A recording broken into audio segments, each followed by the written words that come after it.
Hey, ¿qué pasa, chavales? ¿Todo bien? ¿Todo correcto? Y yo que me alegro. Una vez más estamos en el canal Tu Historia en Casa.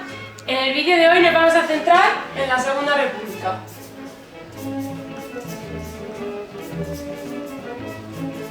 En concreto, en el gobierno provisional. Vale, tenéis que tener en cuenta que abarca la etapa de 1931 a 1936. Como íbamos diciendo, la Segunda República es una de las etapas más significativas de la historia de España en el siglo XX. Se intentó llevar a cabo un ambicioso proyecto de modernización que provocó la oposición de las oligarquías tradicionales. Las tensiones y conflictos que se produjeron desembarcaron en la sublevación militar e inicio de la Guerra Civil. Las elecciones municipales del 12 de abril de 1931, convocadas por el almirante Aznar, fueron favorables a la candidatura republicano-socialista. Este resultado fue determinante y condujo a una salida pactada de Alfonso XIII y a la proclamación de la República el 14 de abril. Se constituye un gobierno provisional formado por miembros del Comité Revolucionario del Pacto de San Sebastián, compuesto por representantes de diferentes fuerzas políticas: la derecha republicana, el Pacto Radical Socialista, Acción Republicana, republicanos regionalistas y socialistas. Este gobierno, presidido por Niceto Alcalá Zamora, convocó elecciones a Cortes Constituyentes el 28 de junio. Se comenzó a producir una fuerte oposición, además del surgimiento del conflicto más grave que se produjo, que fue el enfrentamiento entre la Iglesia y el gobierno. Se creó la Constitución de 1931, inspirada en los textos constituyentes más avanzados de Europa, y refleja los siguientes principios progresistas. Defendía la soberanía popular. El nuevo Estado se define como una república democrática de trabajadores de toda clase. Se establece una extensa declaración de derechos y libertades, además del destacable derecho al sufragio universal para mayores de 23 años, en el que por primera vez participan las mujeres. Bien, para hacer un pequeño resumen, hemos quedado que la Segunda República abarca de 1931 a 1936, que nos estamos centrando en el gobierno provisional presidido por Alcalá Zamora, que convocó elecciones a Cortes Constituyentes el 27 de junio y se creó la Constitución de 1931. Como hemos nombrado anteriormente, gracias a la Constitución de 1931, por primera vez la mujer tiene derecho a votar. Ahora, para entrar en materia, os voy a poner un vídeo sobre el discurso que trata el artículo 36 de la Constitución de 1931, en el que participan Victoria Kent y Clara Campoamor, defendiendo si están a favor o en contra de la participación de la mujer en el voto.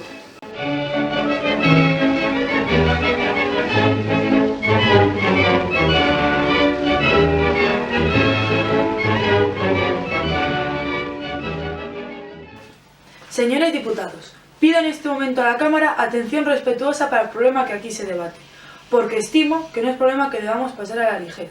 Se discute en este momento el voto femenino, y es significativo que una mujer como yo se levante en la tarde de hoy para decir a la Cámara sencillamente que creo que el voto femenino debe aplazarse, que creo que no es momento de otorgarle el voto a la mujer española.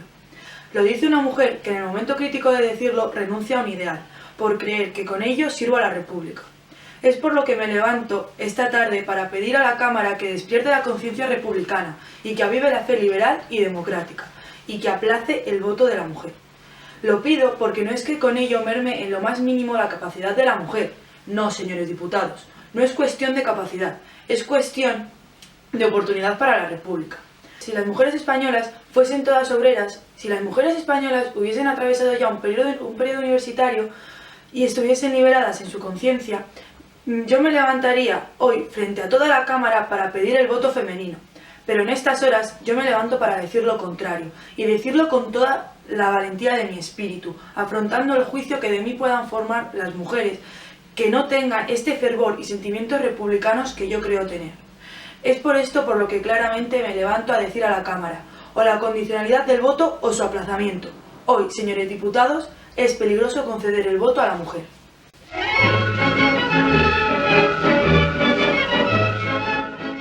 Señores diputados, lejos yo de censurar las manifestaciones de mi colega, la señorita Kent, comprendo, por el contrario, la tortura de su espíritu al haberse visto en el trance de negar la capacidad inicial de la mujer.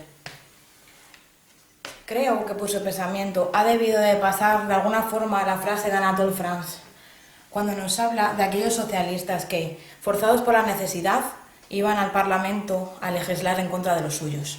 Al hablar de las mujeres obreras y universitarias, ¿se va a ignorar a todas las que no pertenecen ni a una clase ni a otra? ¿No sufren estas, como las otras, las consecuencias de la legislación? ¿No recae sobre ellas todas las consecuencias de la legislación que se elabora aquí para los dos sexos, pero solamente dirigida y matizada por uno? ¿Cómo puede decirse que la mujer no lucha y que necesita una época, largos años de república para demostrar su capacidad? Yo, señores diputados, me siento ciudadana antes que mujer y considero que sería un error político dejar a la mujer al margen de este derecho. A la mujer que espera y confía en vosotros. No cometáis, señores diputados, ese error político de gravísimas consecuencias. La mujer española espera hoy de la República la redención. No cometáis un error histórico que no tendréis nunca bastante tiempo para llorar al dejar al margen de la República a la mujer, que está anhelante, aplicándose a sí misma la frase de Humboldt, de que la única manera de madurarse en el ejercicio de la libertad y de hacerlo accesible a todos es caminar dentro de ella. La división de poderes queda totalmente definida. El poder legislativo lo ejercían las Cortes, creado por la Cámara elegida por sufragio universal y renovado cada 4 años. Dentro del poder ejecutivo, la jefatura de Estado correspondería al presidente de la República elegido por los diputados cada 6 años. Sus competencias estaban limitadas y controladas por la Cámara. El Poder Judicial tenía como máximo organismo jurisdiccional del Estado al Tribunal de Garantías Constitucionales. Sin embargo, esta Constitución que os estaba nombrando fue rechazada por los grupos de derechas y por la Iglesia.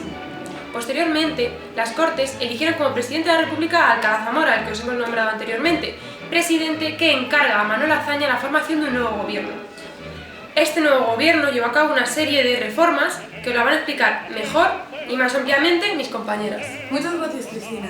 Ahora vamos a hablar de las reformas que hicieron durante la Segunda República en el gobierno de Manuel Azaña. La primera es el ejército.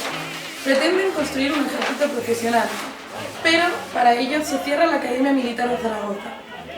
Estos cambios provocaron varias tensiones, especialmente entre los africanistas.